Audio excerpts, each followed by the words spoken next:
သတင်းချစ်သူမိဘပြည်သူများအားလုံးမင်္ဂလာပါခင်ဗျာယရုမြေသတင်းလွှာကနေပြီးတော့စိတ်ဝင်စားဖွယ်ရာကောင်းတဲ့ရာ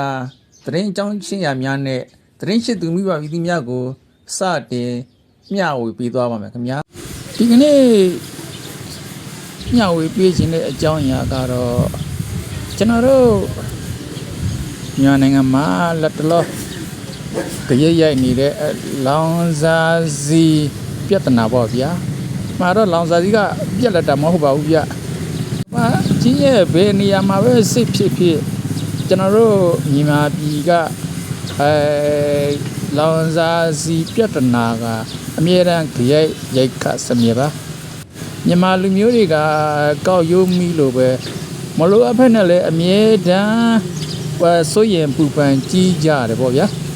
လောင်စာစီတွေ73စီတွေကိုပုံမှန်အတိုင်းလေးပေါ့ဝယ်လို့ရပါလျက်နဲ့စီတွေပြက်လက်တော့မယ်ဆိုတဲ့အတွေးတွေနဲ့ပေါ့ဗျာကြောက်စိတ်တွေဝင်လာပြီးတော့စိုးရင်စိတ်တွေဝင်လာပြီးတော့အတင်းရောအာရမရောစီဆိုင်နေမှာသွားပြီးတော့တိုးခွေနေကြတာအဲ့ပြဿနာတော်တော်ဆိုးပါတယ်ဒီကြားတဲ့နိုင်ငံတော်အစိုးရကလည်း73စီချွေတာရေးအစီအစဉ်အတွက်ပေါ့ဗျာ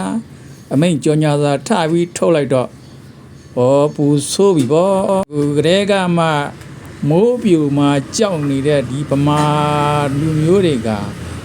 အစိုးရကလည်းကြီးညာရောပူဆိုးပြီပေါ့ဗျာတခါတည်းကဘာပြတ်မတက်ပဲတူတယ်ငါအလှအရက်စီဆိုင်ဒီမှာသွားပြီးတော့တိုးခွေဝယ်ကြတာတကယ်တမ်းပြန်တွက်ဆရင်ကျွန်တော်တို့မြန်မာနိုင်ငံမှာအမှန်တကယ်သုံးဆွဲတဲ့လူတွေနဲ့လက်ရှိမြန်မာနိုင်ငံမှာတူလောင်ထားတဲ့စီပမာဏတွေဟာလုံလောက်ပါတယ်အေးလူဝယ်လို့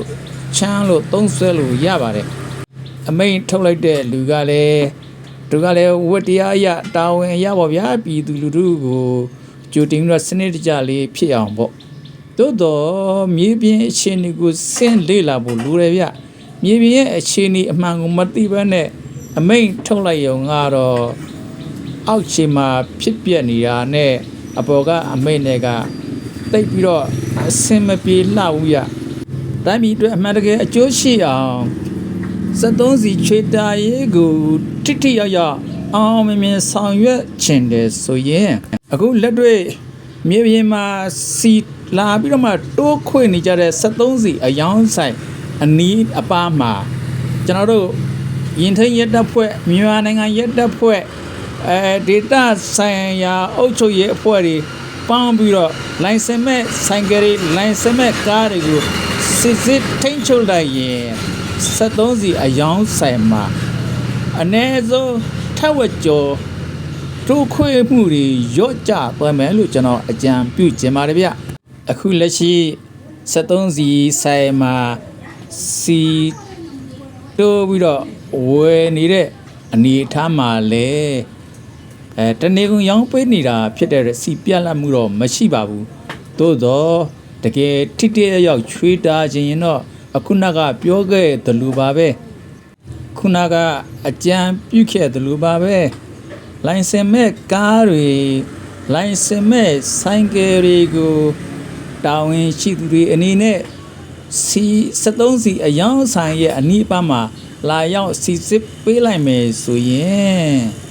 နိုင်ငံတော်ဆွေးရဲ့73စီချွေတာရေးစီမံချက်ကြီးအောင်မြင်သွားမှာဖြစ်ပါတယ်ဆိုတဲ့အကြောင်းစေတနာကောင်းနဲ့အကြံပြုပေးလိုက်ပါတယ်ခင်ဗျာအားလုံးကိုကျေးဇူးတင်ပါတယ်